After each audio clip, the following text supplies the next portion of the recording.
彼女に幽霊1号。分量は周回量の最大限。三条資料によると彼女は幸福に感応し、体健全のため薬を飲ませた後、大量な心筋剤を注薬べき。薬物反応が強いほど防ぐため。はい。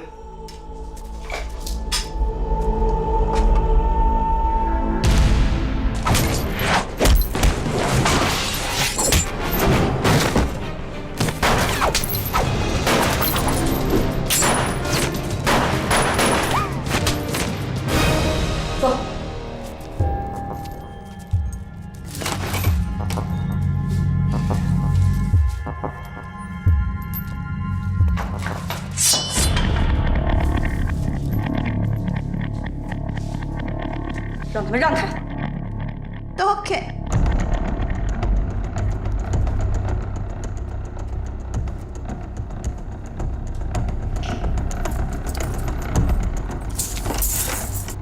他们都已经服了药了，就算出去也是废人一个。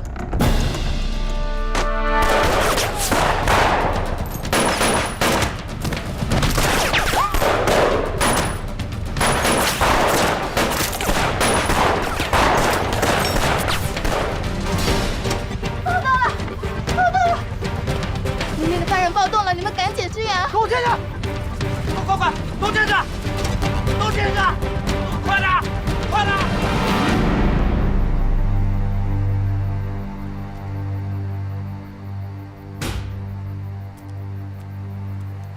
你怎么回来了？进去啊！哎呀，我肚子疼。有纸吗？你快去吧。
他脑袋和心脏，打其他地方没用。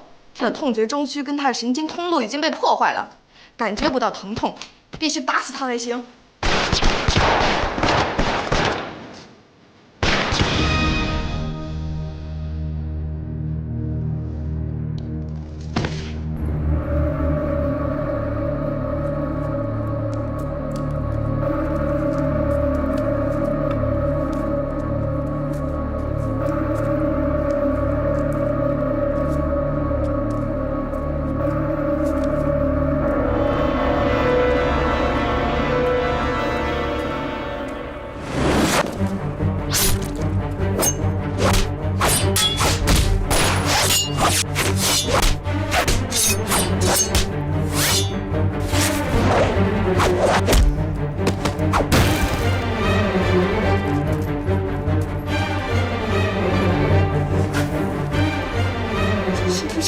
回事？走。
1号データを持ってきなさい。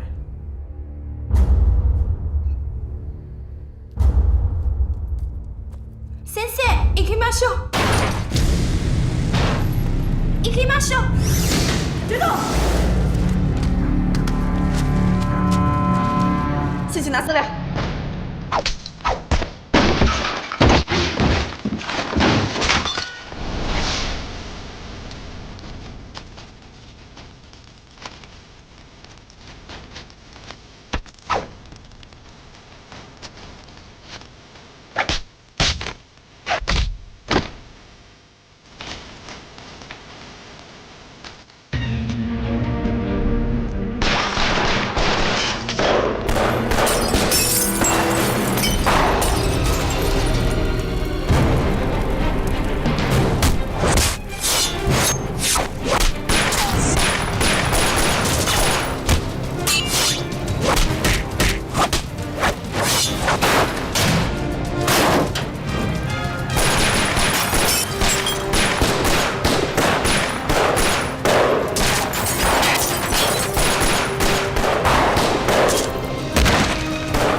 方圆30里，给我搜！是，老哥。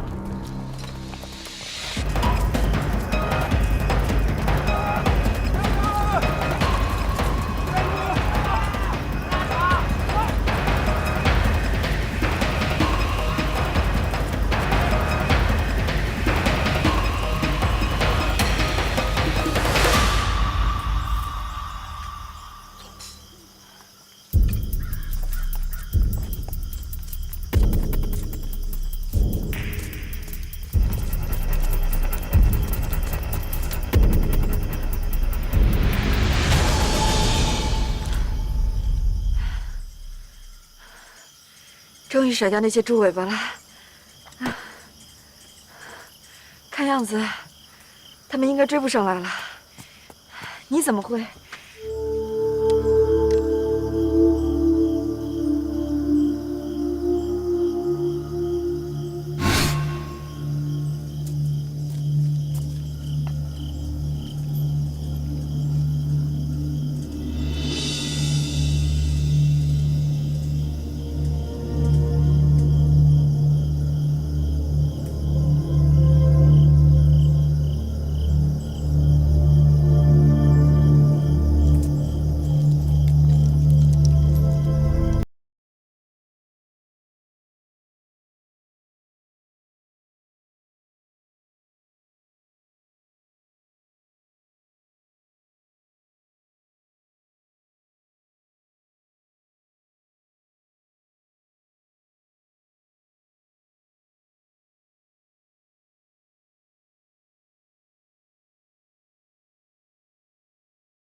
川岛英子以及自己在内的极少数人知道，难道是内鬼？结合今天面具侠劫走战俘的情形，再与奉天面具侠掩护同伴的情形联系起来，龙索不得不再次对某两人产生怀疑。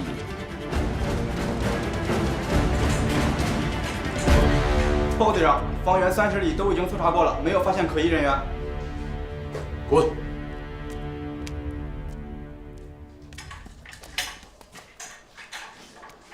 都安全了吗？你去哪儿了？我在外边看着战俘呢，我又不会杀人，你让我进来挨枪子啊？那战俘呢？全都跑了。你们这里边又是枪又是炮的，都吓得四散而逃。我一个人哪够啊？都没抓回来。龙佐，这么大个事儿，冯司令非弄死咱俩不行。我说，要不咱们就汇报，就说这帮战俘全都死了。石川教授，你还记得袭击你那两个人长什么样吗？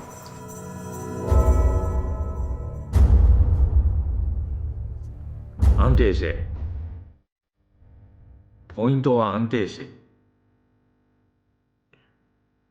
構成比率をちゃんと調整したのに、一体どこに問題あったのかね。安定性。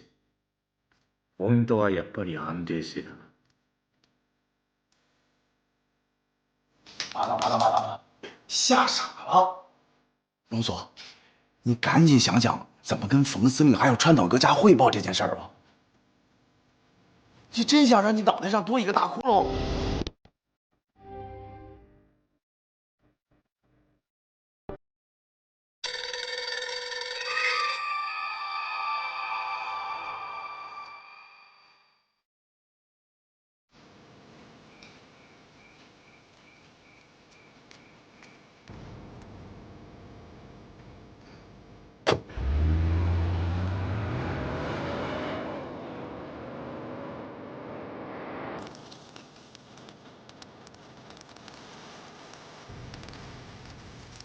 忙活半天，一把火都烧灭，绝不能留下任何蛛丝马迹。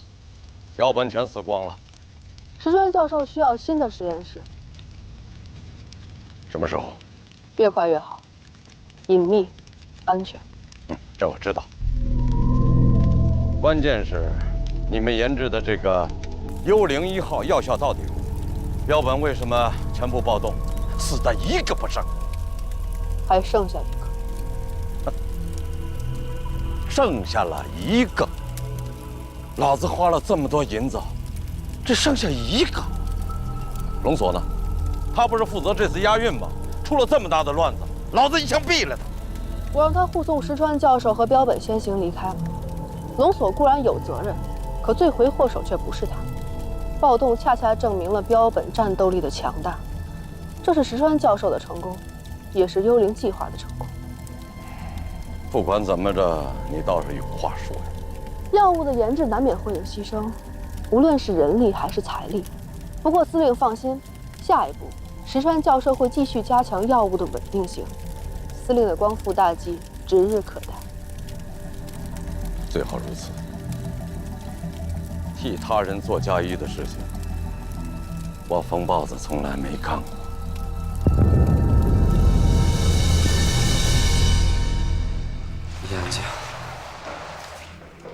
眼睛弯一些，鼻子挺点儿，嘴巴抿着，好了，就这样。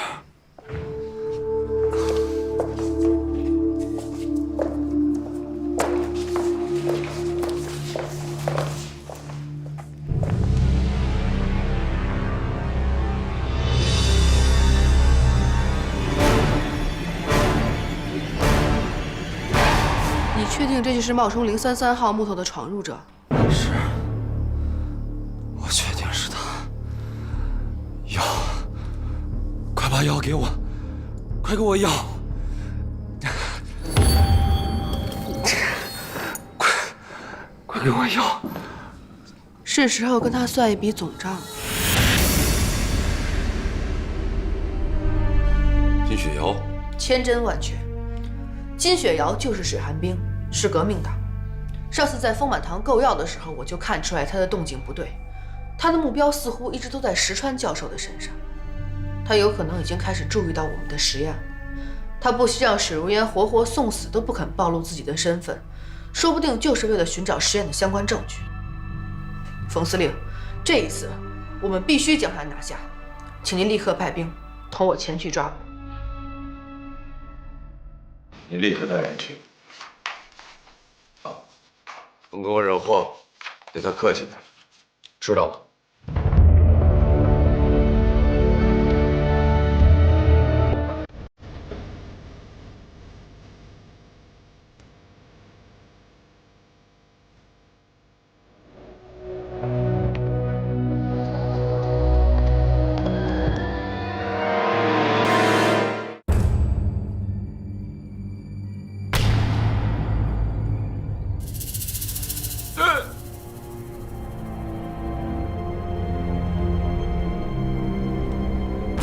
金雪瑶，出来！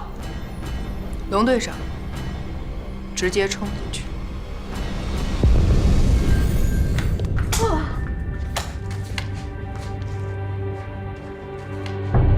哟，这玩什么呢？这么多人呢！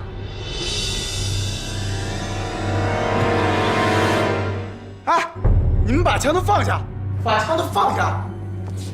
对一个 lady 一定要客气一点，别吓着他啊！这干什么呀？这是？雪瑶小姐，你来看看这张画像，画的像谁呀？哎，这画的不是我媳妇儿吗？啊，川岛阁下，你们为我媳妇儿做了一幅画，这也太像了，简直传神！与其说是这画画的传神，倒不如说是雪瑶小姐你演的入神。你在我眼皮子底下耍把式、偷天换日，雪瑶小姐，你这戏演的也太过火了点儿。川岛阁下，您这中文学的也太不地道了。哎，说了这么半天，我愣是没听懂啊。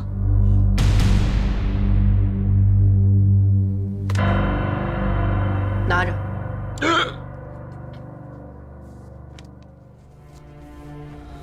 我换句更简单一点的说吧，昨天傍晚到子时，你人在哪里？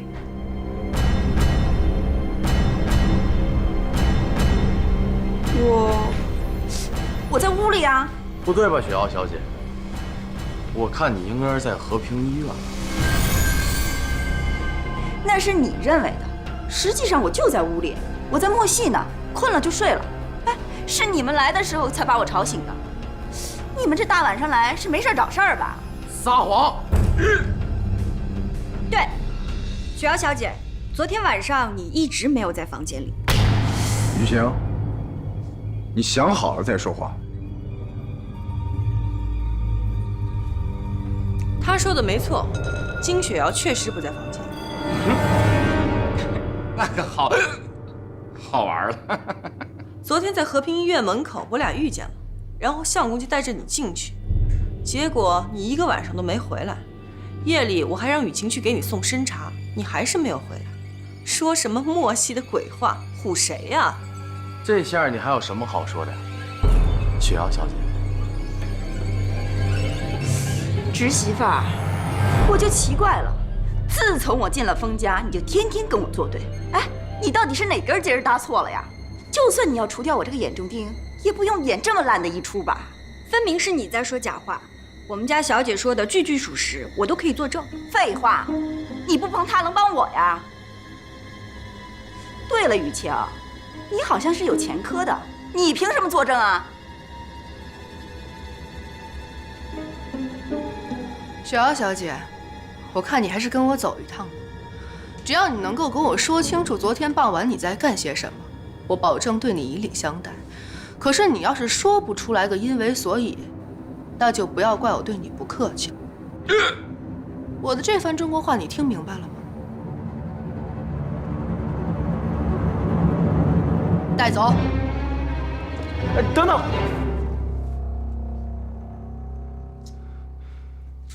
哎呀，媳妇儿，他知道什么情况了？我们俩的事儿是瞒不住了，就招了吧。闭嘴！川岛阁下和雪瑶小姐的事情，你没有资格掺和。一边站着。爹，娘，孩儿不孝，孩儿干了有辱门楣的事儿，差点害了雪瑶小姐，都是我的错。其实，昨天雪瑶小姐从下午到晚上，确实不在屋里。我给她下了迷魂药，她一直就睡在我和平医院的办公室里。她躺在床上，我搂着她，我。这个败家的玩意，我看死他！老爷，这个败家子你，这下真好玩了。现在让你闭嘴！你给他下迷药干嘛呀？那能干什么呀？干了什么了？没来得及干什么。哎，我不是跟龙队长去运押战俘了吗？后来监狱里还暴动了，这龙队长都知道啊。再后来我就……你什么？我又回到了和平医院，去看看他，他还昏迷着呢。那天你可不是这么说的。是，龙队长，当时您不是在气头上吗？我哪敢说实话？你看，就我这个怂样，我上街上去追革命党都差点摔死，那亡命暴徒我怎么敢追呢？哎，我爹是最了解我的，我这一辈子把心思都花在女人身上。丢人！同道中人，司令也经常说我呀，这辈子心思都花在女人身上了。给我管好你的嘴！那么方少爷，你怎么确定你昨天晚上回来的时候，雪瑶小姐还在昏迷着呢？对啊。那我就好奇了，你给她用的是什么药啊，能够昏迷那么长的时间？啊，我这个药可厉害了，要不您试试？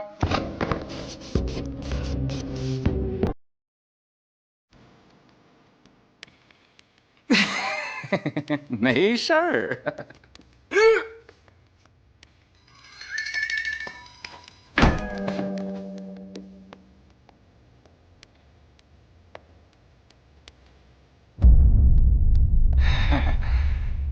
所以呢，一个被迷昏的女人，怎么可能是你们要找的人呢？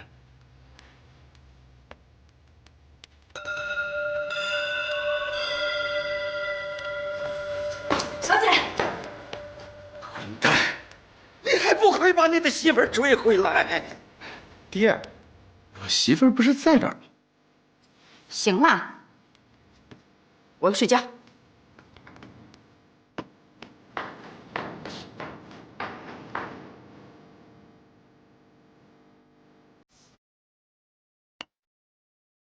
川岛阁下，看来又让二位白跑一趟了。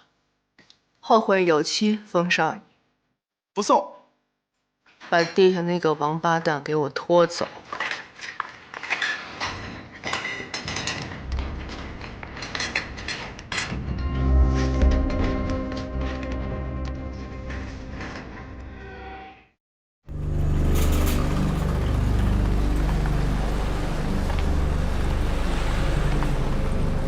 当丰泽要告诉你他失踪的那几个钟头是去追战俘的时候，你有问过他追踪的路线和去过的地方吗？我当时的情况很混乱。一个聪明人的漏洞往往只有一瞬间，你如果不能在第一时间抓住他的漏洞，穷追猛打，等你再想问的时候，他就已经想到该如何弥补。那现在怎么办？难道就这么白白错失这个指认金雪瑶的良机吗？04号标本已经完全受到药物控制，绝对不会撒谎的。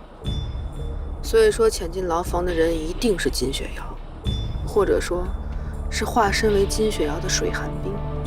所以撒谎的是丰泽耀。他应该在到达实验基地之前就已经知道雪瑶潜进了战俘中，所以才会执意跟过去。等到标本暴动的时候，趁机化身为面具侠，返回实验基地救走了金雪瑶。然后他连续撒了2个谎，目的就是为了跟金雪瑶脱身。所以丰泽耀就是面具侠，而金雪瑶就是水寒冰。这是我们的推测。要想证明这2点，必须要找到更加直接的证据，比如说那个被调包的033号标本林如燕，又或者说，我们可以从他们身边的人找出他们身份的漏洞。身边的人，你可以想想看，丰泽耀今晚此举，谁最受伤？明白了。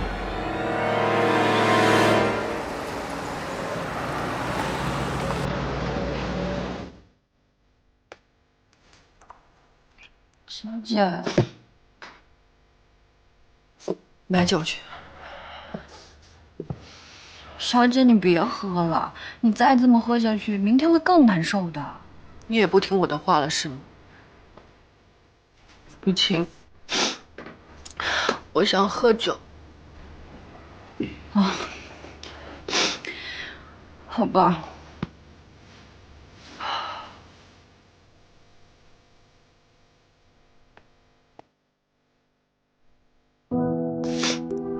孟德呀，你看你把我变成什么样，你都不会担心我，都没有想过要出来找我。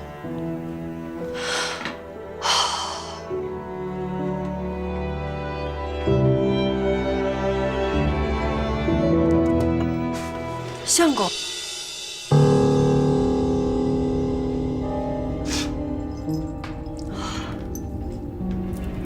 是你啊？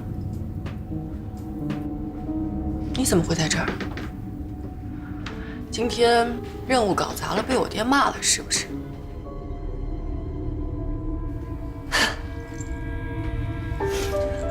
旺！你是不是这样摇着尾巴让我爹原谅你？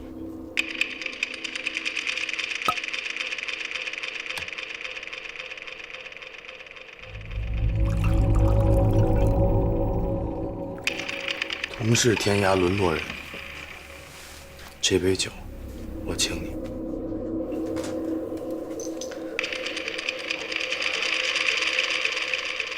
同是天涯沦落人。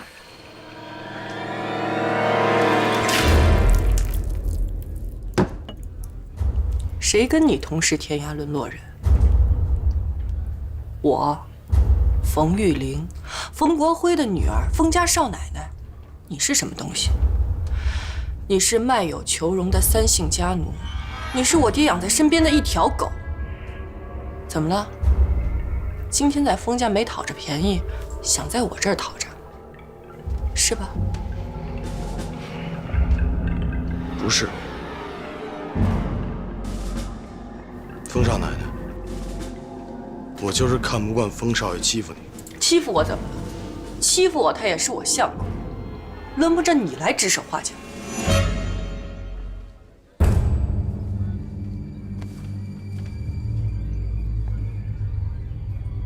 龙锁，你想挑拨我和我相公的关系，想落着好，做。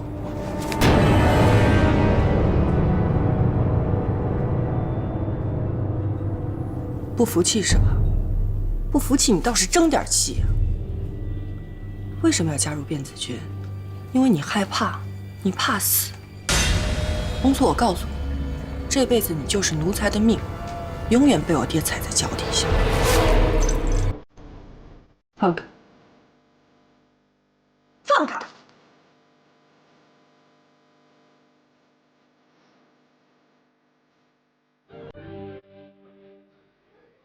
懦夫、无耻、没用的东西。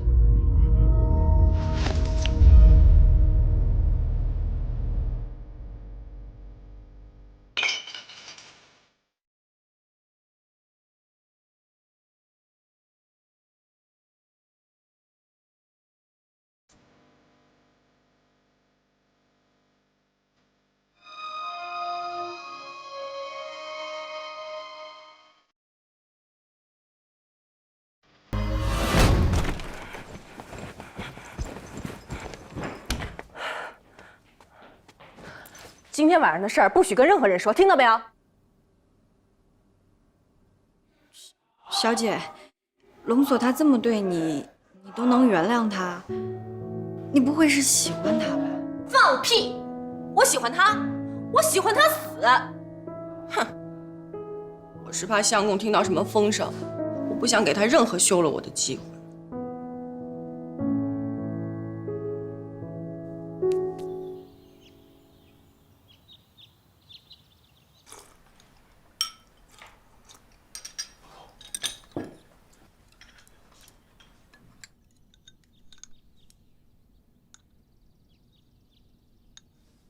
我宣布一件事情。昨晚我彻夜未眠，我一直在想着我们冯家的家训是讲究规矩，重视德行。我本以为我教养的儿子定会是一个践行家训的人，可我万万没有想到，这些年来他是越来越发糊涂，做了许多出格乃至辱门楣的事情。昨日，他竟冒着天大的胆子，对雪瑶小姐犯下了不可饶恕的罪过。为人之父，我深感汗颜，丢人，丢人！把我老小的脸我都丢尽了。为了弥补雪瑶小姐的损失，今晨我跟夫人商量，我决定由犬子丰泽耀娶雪瑶小姐为妻，与玉玲二妻并重。真的吗，爹？你同意我娶雪瑶了？太好了！冯老板，我没损失什么，不用他负责任。雪瑶小姐，对不住你了啊！我知道你一直对犬子怀有怨怼，但是眼下要保住名节为上。但你们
都怪那个丰泽耀，说什么给我下了迷魂药，跟我有了肌肤之亲。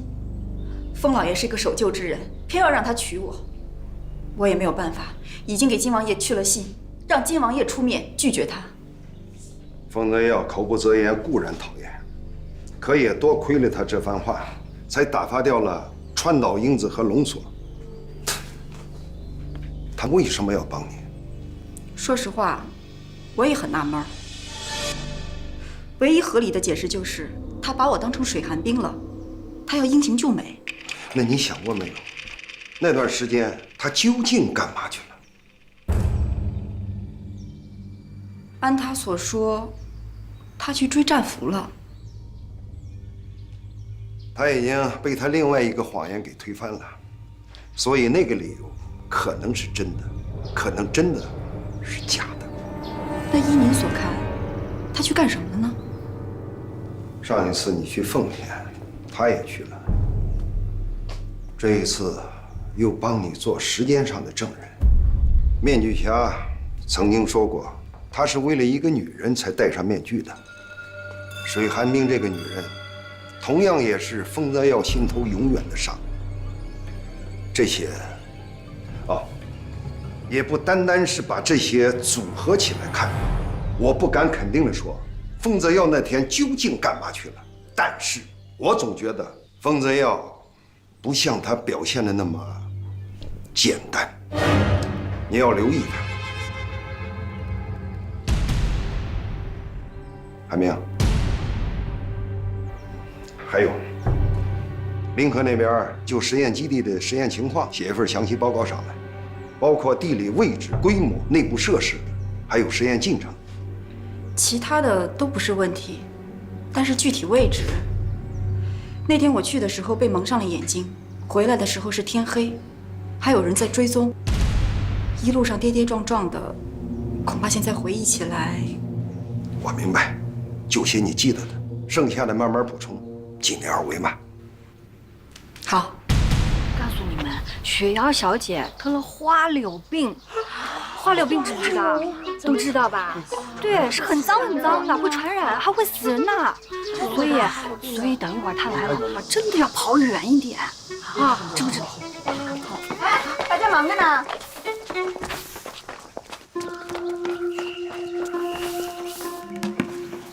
哎，都躲着我干什么？哎，跑什么？怕我会不会死啊？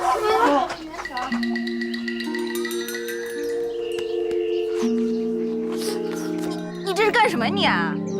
雪瑶小姐，您呐还是求求老爷去吧，老爷医术精湛呐，也许他能把你的花柳病治好，那也说不定的。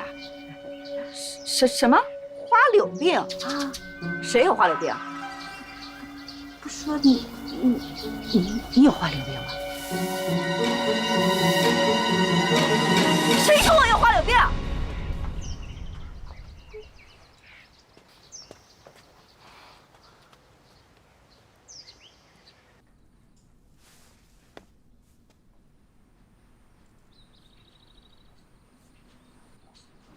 怎么样？我真的想不起来了，我这来来去去都蒙着眼罩了。那怎么办呀？如果不能重返实验基地，找到实验资料，公布证据的话，就没有办法戳穿川岛英子和冯司令的阴谋。你别着急，你让我再想想啊。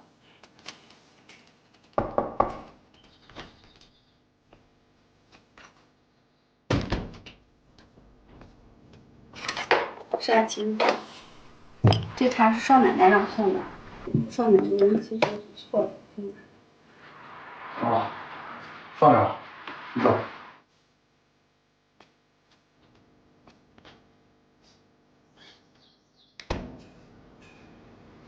我记得那天是从和平医院门口出发的，走的时候大概是下午4点半的时间。到了之后天已经黑了。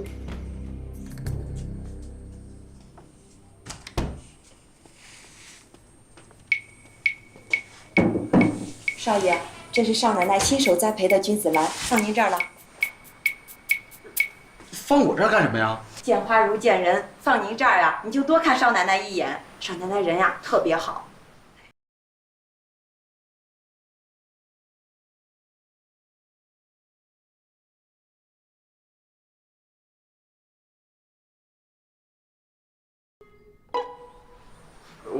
我刚才说到哪儿了？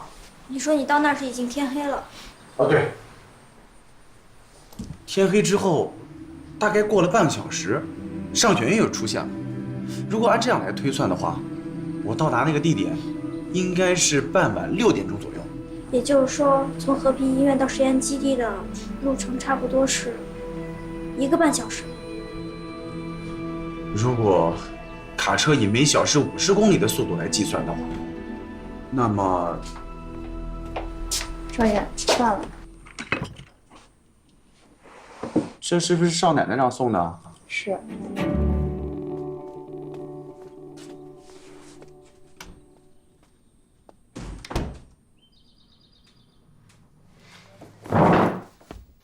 这是你的，这是你的，这些都给你，你台词最多，今天表现特别好，谢谢少奶奶打赏。祝少爷少奶奶百年好合，早生贵子。从今天起啊，你们每个人都去疯子耀的房间说一句我的好话，我就不信了。哼，还不能给他洗脑，还得去狐狸精不可。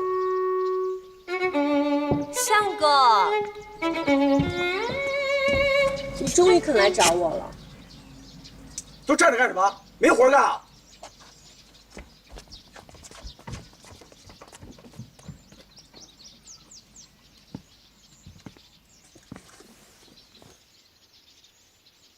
冯玉玲。你无聊不无聊？啊？非要把下人们也扯进来吗？他们每天出出进进，在我面前我很烦，你知道吗？我有很多重要事要做的。重要的事儿啊？什么重要的事儿啊？计划着把你个姑娘再明是不是？我要你管啊！你吼我！我告诉你，我风铃不是从小在让人吼大的。你冯玉玲，又来一个！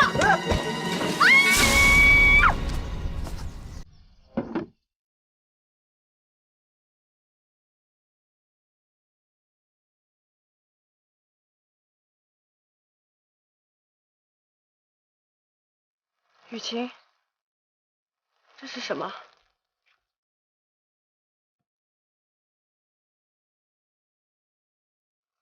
小姐，这好像是厨房的馊水。你不是爱往别人身上泼馊水吗？今天我也让你感受一下被泼馊水的滋味。怎么着？不好受，想哭吧？那就给我长点记性。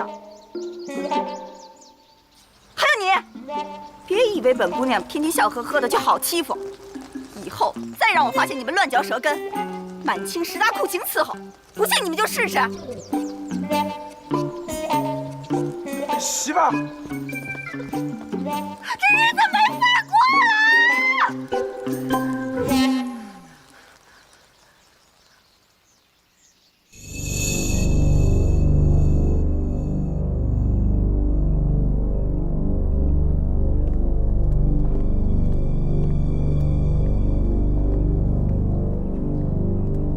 川岛阁下，我查过了，暂时还没有林如烟的下落。他们比我想象的快。那咱们现在怎么办？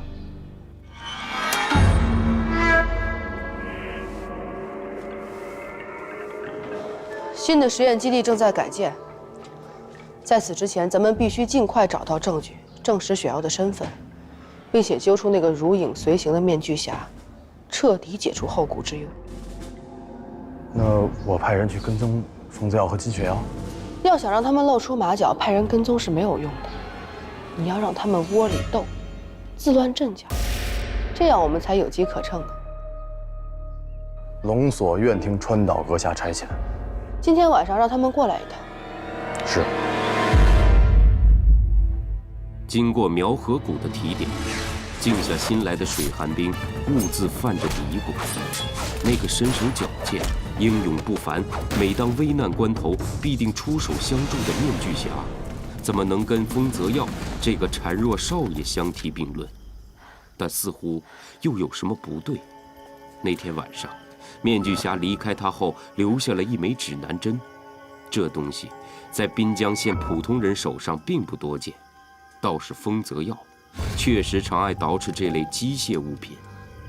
难道真的是他？丰泽耀的当众胡言，究竟是痴情男子的英雄救美，还是知晓一切的面具侠在为自己做掩护？水寒冰疑惑了。媳妇儿，雪瑶，你就把门开开吧啊！你把门开开，有什么话咱们好好说，好不好？媳妇儿，雪瑶，哎呦，你就把门开开吧，有什么话咱们见了面再说啊！你关着门咱们怎么聊啊？啊！你把门开开，咱们好好说，行不行啊？媳妇儿，媳妇儿，你开开门吧啊！雪瑶，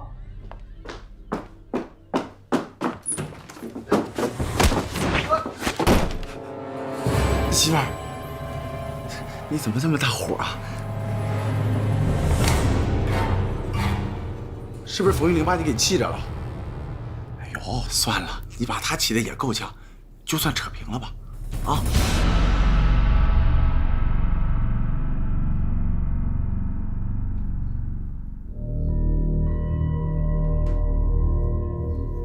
怎么了，媳妇儿？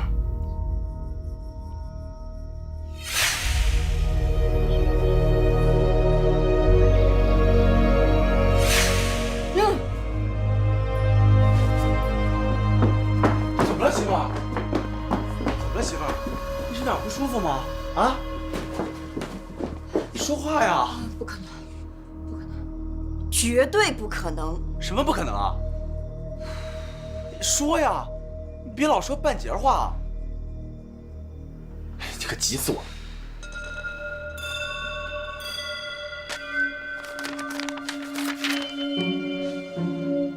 这是什么？你怎么随便动人东西啊？你画他干什么呀？我愿意。愿意？媳妇儿，你不会是爱上他了吧？关你什么事儿啊？哎，我可是听你说过的啊！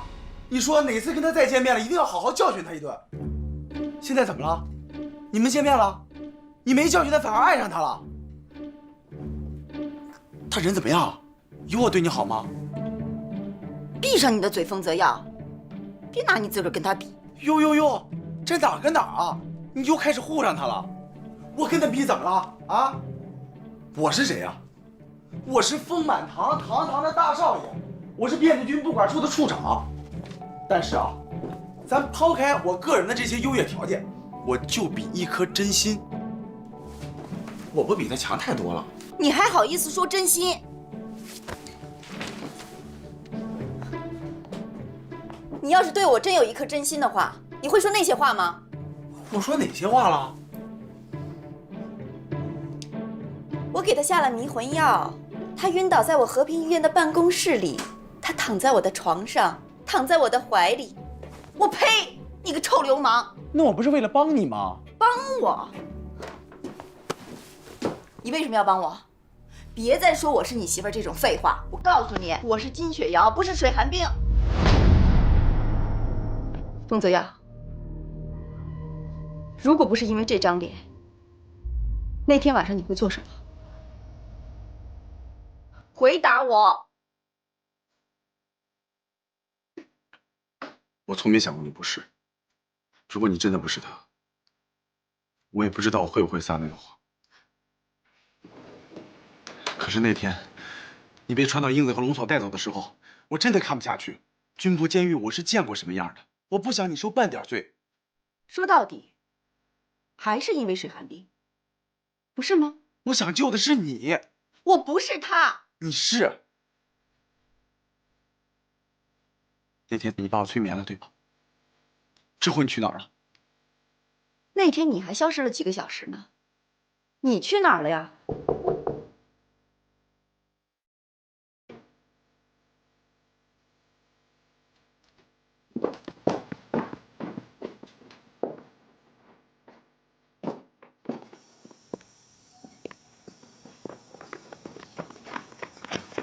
你来干什么？冯小姐，滚！小姐，滚！龙队长对封家倒是念念不忘嘛，3天2头的往这儿跑，不怕你的主子多心吗？龙所此番前来也是川岛阁下的意思。哦，你现在认了川岛阁下当主子，那冯司令又算什么呢？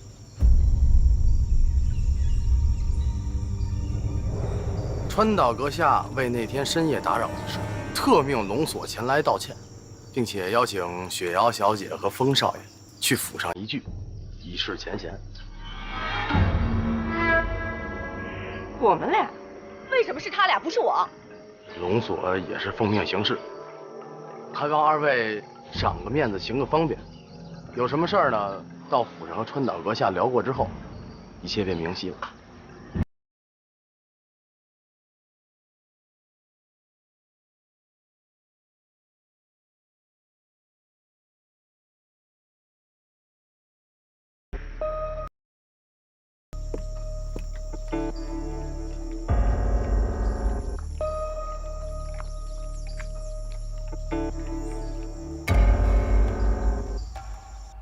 风少爷、雪瑶小姐，那夜之事多有得罪，还望二位能够见谅。这一杯我先干为敬，你们随意。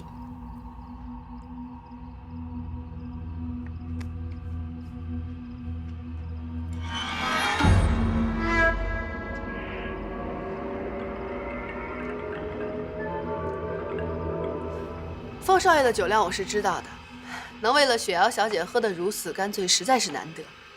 雪瑶小姐，面对风少爷这样的男人，你真的一点都不动心吗？阁下认为风少爷是什么样的男子呢？人们都说物以类聚，人以群分。我想风少爷既然能够爱上雪瑶小姐，那必然说明你们两个人有共通之处。我说的对吗，风少爷？阁下的酒量我也是见识过的，凡敢于执杯的女子都有巾帼不让须眉的气概。所以，阁下有什么话不妨直说。爽快。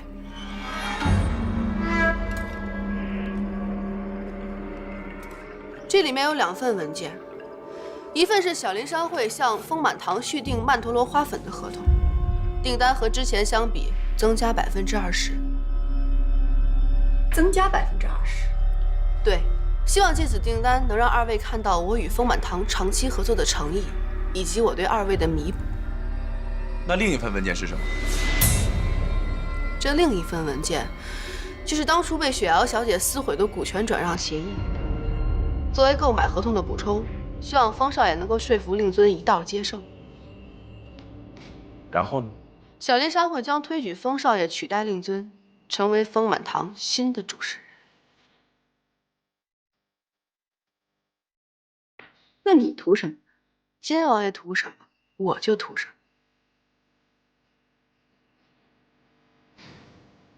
可我爹一直视我为败家子儿，我说的话他未必肯听啊。那就看风少爷你的本事了。您也说过，愿意来这儿时时与我一起饮茶。现在我已经向你证明了我的诚意，希望风少爷不要让我失望才好。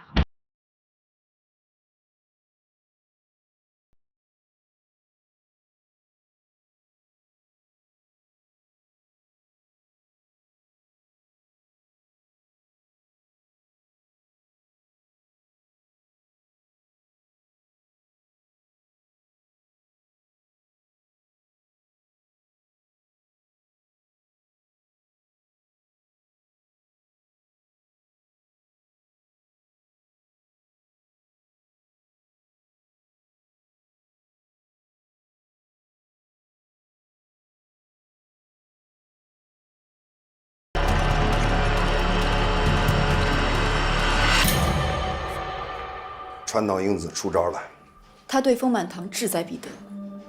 他不单单是对丰满堂志在必得，他把他的计划毫不避讳的当着你和丰泽耀的面说出来，很明显，就在看你俩的反应，或者说，是在印证他的某种揣测。丰老板要是在协议上签字，那丰满堂就会落入小林商会之手，不，是黑狼会之手。这样的话，会给他们的药物实验提供更便利的条件。你想出面阻止吗？你要阻止了，会进一步加深川岛英子对你的怀疑。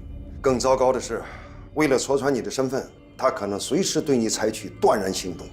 如果我不出面，我说服丰泽耀放弃呢？如果我们换个思路呢？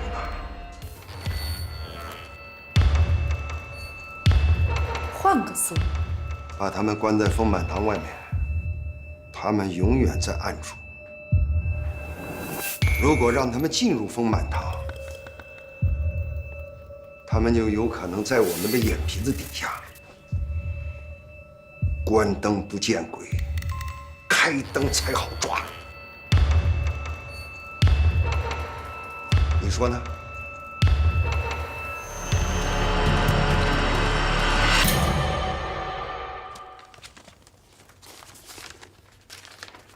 金王爷来信写什么？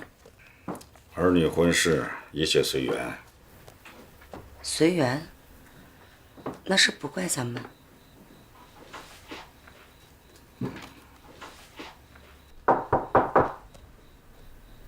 爹，您睡了吗？没有，进来吧。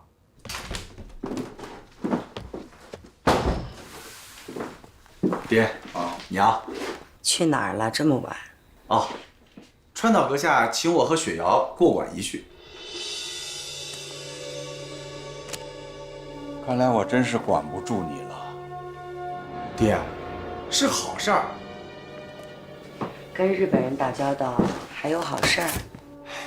娘，你让爹先看看。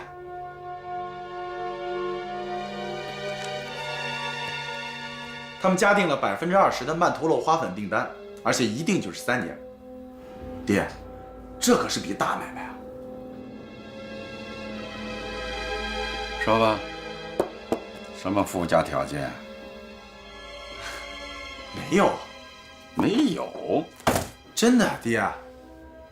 川岛说，他接连2次打着辫子军的旗号闯入我们家，还闹出了那么大的误会，连冯司令都对他和小林商会现在有所不满。正好呢，借这次机会表达一下对我们的歉意，缓和一下和丰满堂的关系。川岛英子他真这么说？真的，真这么说。爹，川岛都已经做出让步了，我们是不是也应该表示表示啊？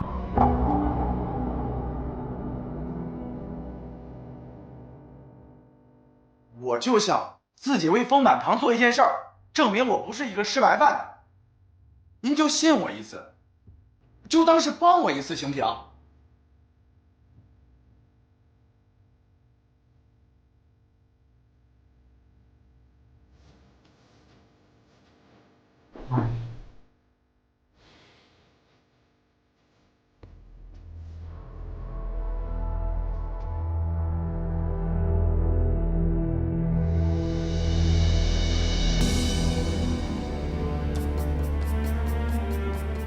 这封股权转让协议是川岛英子摆在丰泽耀面前不得不跳的陷阱。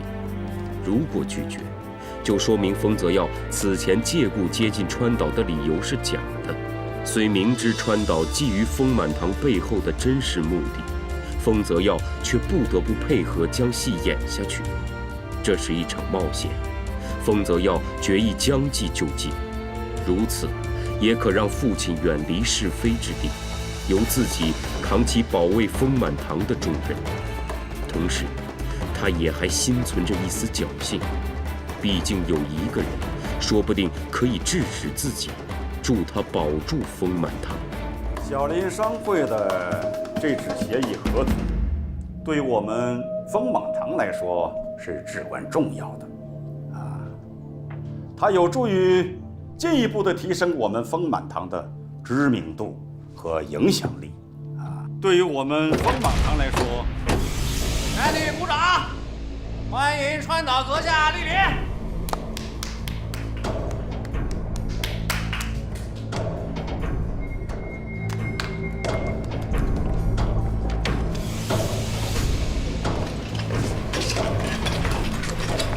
川岛阁下，您来的正好。我们正在商谈跟您贵社续约药材的事情。药材的事情不急，有更重要的事情需要先宣布。所有的股东都在这儿了吗？都在这儿，都在这儿。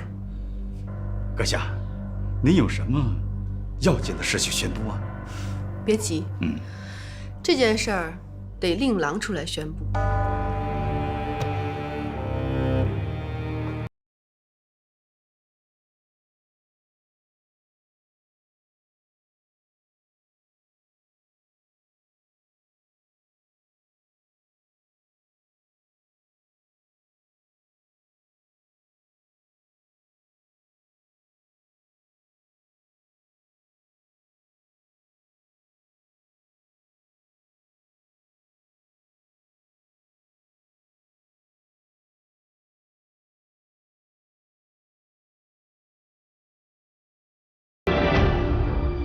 各位，自即日起，丰满堂董事长丰启轩将其名下45%的股权转让给了小林商会会长川岛英子女士。跟着同志，快都坐下！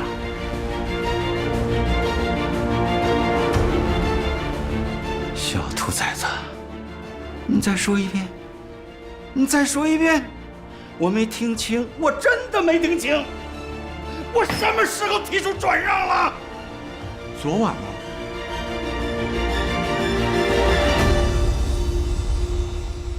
我可是看着您亲自在这份合同上签的字，这可是您亲自签的合同。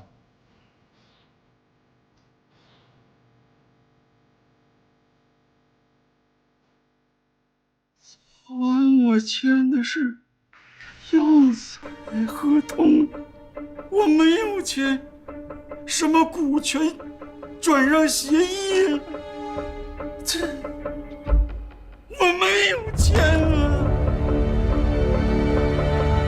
爹，这儿有附加条件。附加条件？怎么还能有附加条件呢？你不是说没有吗？我没说吗？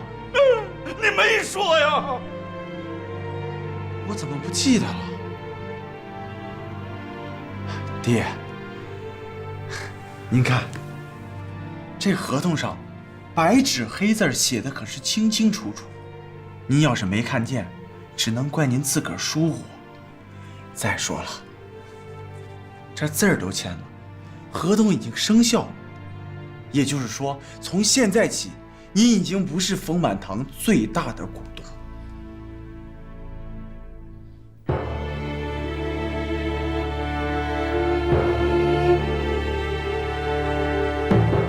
畜生！你小兔崽子！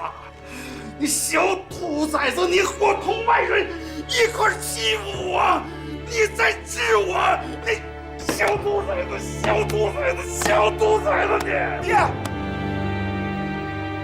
您就交出丰满堂的印章，让出董事长的位置吧。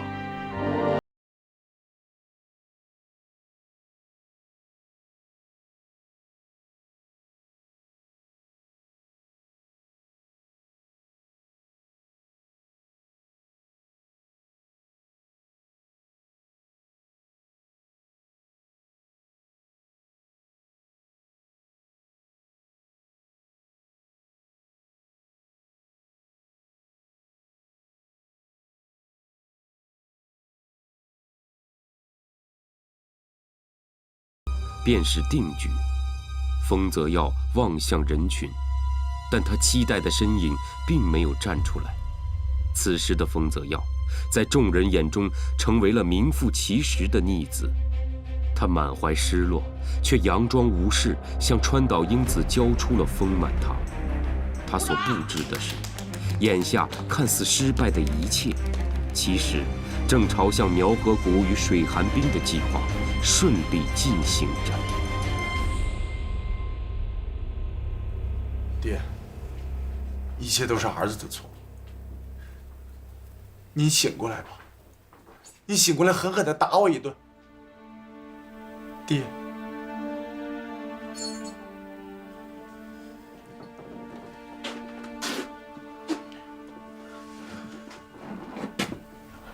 娘，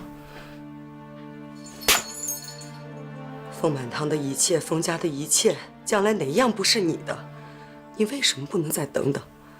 等他100年之后，你是卖也好，败也好，怎么操他随便你，他管不着你了，你也气不着他了，这样不好吗？为什么要是现在，你就这么等不及要气死他吗？娘，我出去。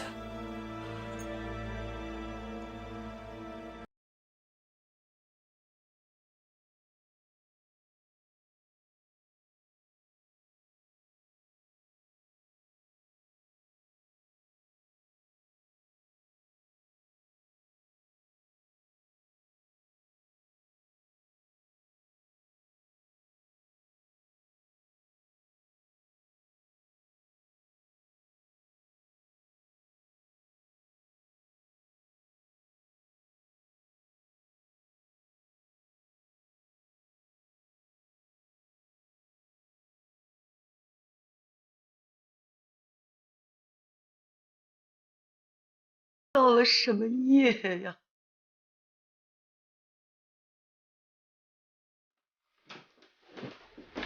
刘叔，我爹怎么样了？老爷已经醒过来了，吩咐我照方抓药，刘叔，我爹这是急火攻心，再加上连续几日都休息不好，导致邪火入体，才突然病倒的。用的药一定要温和调节为主，切不可寒。少爷，您既然这样在乎老爷的身体，今天又何苦那样的气他呢？丰满堂是老爷的命根儿啊，这么多年来，他在丰满堂倾注了多少心血，到头来却被自己的儿子伙同外人一刀给算计。您想想，他是什么心情？这病是药能医治好的吗？